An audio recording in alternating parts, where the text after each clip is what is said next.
last session, okay, part 5, we have seen chapter 2 is matter around us few. In that I have said why we have to separate some substances from the mixture in order to learn it properly. And what else we have seen? The harmful things which are not unwanted substances should be removed from the mixtures, okay, so that we whatever we need we can get it, okay. Now in that we are going to see what are the different methods, techniques, okay, separation techniques we are going to deal today. In that first you should know about the properties of the substances. First we are going to see how a volatile and a non-volatile substance, okay. What do you mean by volatile substance? When I heat it or with the atmosphere, the temperature which the substances can get heat energy and convert from one form to another form, okay, one form of energy to another form of energy. For example, here I am going to take water, okay, ink. We are going to separate the components of blue ink, which contains, what is the solvent in that? Water. So water and the blue substances from the blue ink, okay, we are going to separate it.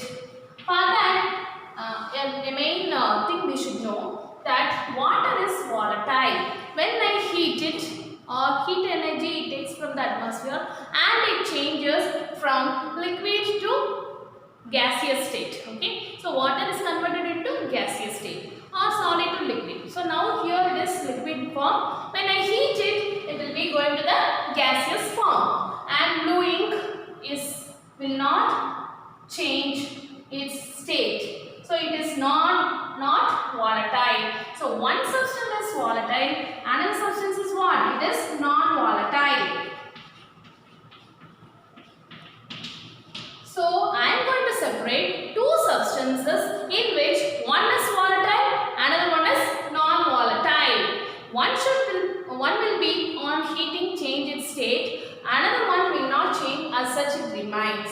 Okay, this is the thing I am going to separate. So how to separate components of blue ink, okay, and they will be studying about the blue ink. So one should be, the principle behind this separation technique is one substance should be volatile, which goes to the another form either by heating or cooling. Here will be heating. So it becomes, liquid is converted into gas. The water is converted into gases, water vapor, okay, it will be going. So that the blue component of the ink remains there, so that they will do with the analyze and learn about the blue substance in blue ink. So in order to study that blue components of the blue ink, I am using this technique. Okay, can you understand? Yes. So how can I separate it? See, it is a beaker. Above that a watch glass. It is like China disc. It will be the watch glass. Okay, it will be like a plate which is made up of glass. Okay, and I will not directly heat it. Why not? You can evaporate it or just you can heat it and the water will go, the blue ink will be there, but it is not so. What happens if I directly heat it? The components of that water and this blue ink may be charred. What is charred? When I continuously heat it become a black substance, no? That is called charred. So I cannot learn properly about the blue substance, it gets waste. So I should use a technique which will not allow it to char. Okay, so what I am doing is indirectly I am heating it, evaporating it. What is the method? I have to keep it in a tripod stand, okay, a Bunsen burner. Above that I will have a wire gauze. Okay, all the apparatus you will see in the lab as well as I will show you, don't worry. Beaker I have shown you in the last class. In the beaker, above in that I have water, okay, and indirectly heating. First I will be heating the beaker which contains water. Above that what I will be keeping, I will keep a watch glass, so that in the watch glass I will put the blue ink, so that when it is heated, the heat energy with the water will be rising and it reaches the watch glass on the beaker and that ink will be heated. While heating this, what the blue ink will be volatile, that is it changes from liquid state to gaseous state. It evaporates, it goes as a gaseous state. What will be remaining there? I will be continuously heating all the vapor. If it goes, the blue component will be there, so that I can get the blue components of the blue ink, I can learn about it. This is one technique. So what is the basic principle is one should be volatile substance, another one should be a non-volatile. Volatile na, it changes its state of matter from one to other either by heating or cooling. So here I am heating it. You will be getting water vapor will be going out. Another one is non-volatile, which remains in the same apparatus, so that I can take it and learn about it, study about it, I can analyze about it. This is first technique. Are you all understanding the concept? Yes. The principle is one should be volatile, another should be non-volatile, and then I will not be heating it directly because it gets wasted charge, so I am indirectly heating it. This is the first technique. So first what you should know, whether the substance is volatile or not, that is the basic thing we should know. After that, that is the principle. After that I will be doing, I should not waste it, so I am using the technique in a proper way. That is what is first one. Can you understand? It is what is given in this book. So the principle behind it is also given. Okay, then next one we are going to see based on the density. So here the principle is the substance is separated based on the density. It should either it will have two types. Okay, one will be high density, another one will have low density. Usually high density will settle down, low density will settle on the top. Okay, for example, the toned milk, the milk products, no, they in the dairy shop you can see that they will be selling that toned milk, double toned milk, like that. Okay, the fat content will be taken from the milk by churning. Okay, by churning the things. Churning means what? They will be rotating continuously a substance. Churn is used for that. Instrument is churn. Okay. For example, your mother will be taking the churn and she will churn the curd or buttermilk so that you will be getting butter on the top. Okay. Why? What happens there? They will be continuously churning. When they are churning that, they will be rotating. They spun rapidly. They spun rapidly. What is that? They will be spun. Not only we can use churn. Spun rapidly means rotate speed. Okay. In mixie also we can mix a grinder also we can use it. And what happens? The buttermilk, when you put it in the mixer grinder, it will separate into two layers. The butter comes at the top and the buttermilk will remain in the same.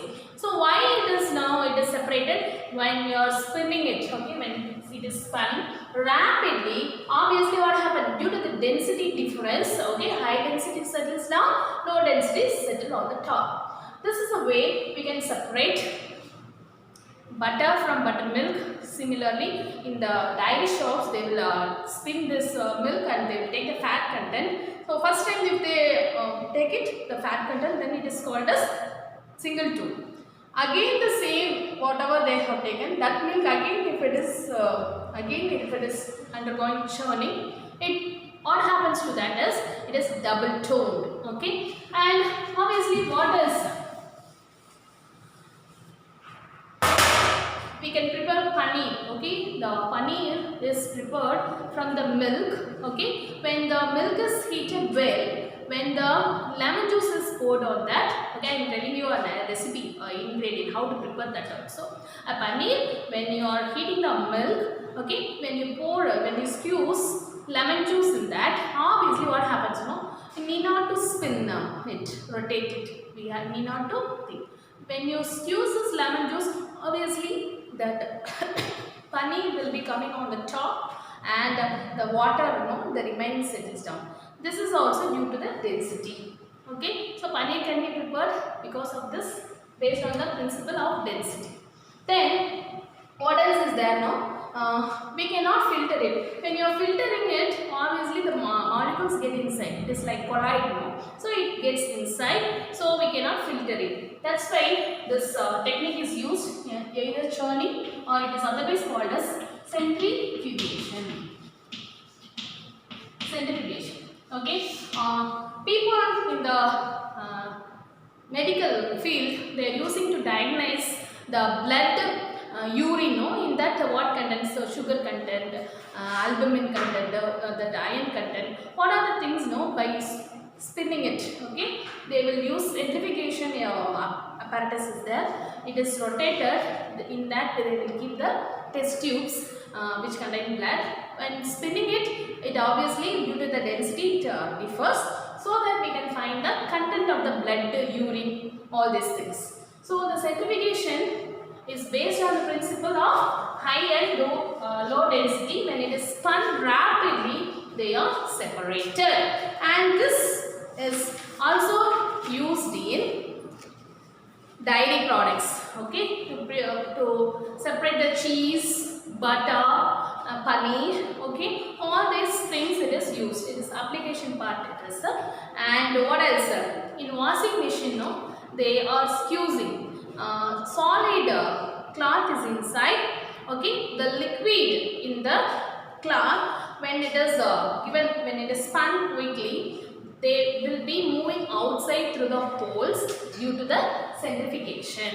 So these are the two techniques we have seen today. One is the blue materials from the water, blue ink. Next one we have seen the dairy products, how they are separated. The next one we can see is third one, that is also density, based on density, but it should be immiscible. What do you mean by immiscible? Okay, they will not mix with each other. They will not mix with each other. This is also based on the principle of density. Okay. Immiscible means what? It will not mix. Will not mix. What is the example? Oil in water. When I pour oil in water or kerosene in water, any water, oil, okay, they will not mix with each other. They will have two separate layers. Oh, how can you separate it? Yes, we can separate it by using a separating funnel. This is not top, I am just drawing a funnel. Okay, there will be a stopper here. Okay, this is the separating funnel. Okay,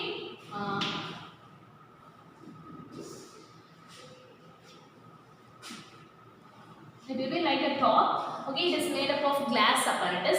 This is called as separating. See the spelling of separating. S-E-P-A-R-A, separating funnel.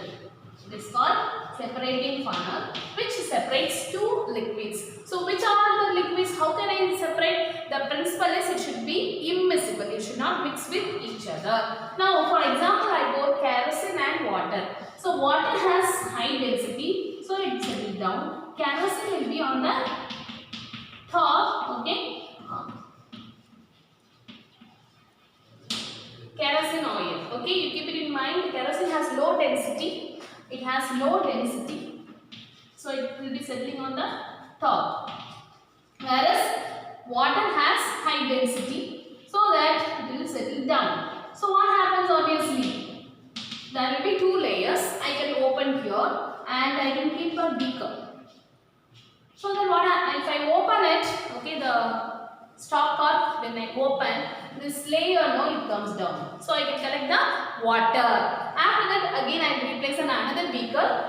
Till the water last drop, I can separate it. Then that layer will be shown. Okay, that is immiscible. So what happens? Water is removed. Again, what if I open? Kerosene will be there. I can collect it in another beaker. So here also density is playing a vital role. The principle behind it is density of two liquids which are immiscible. I can use separating funnel to separate these two liquids.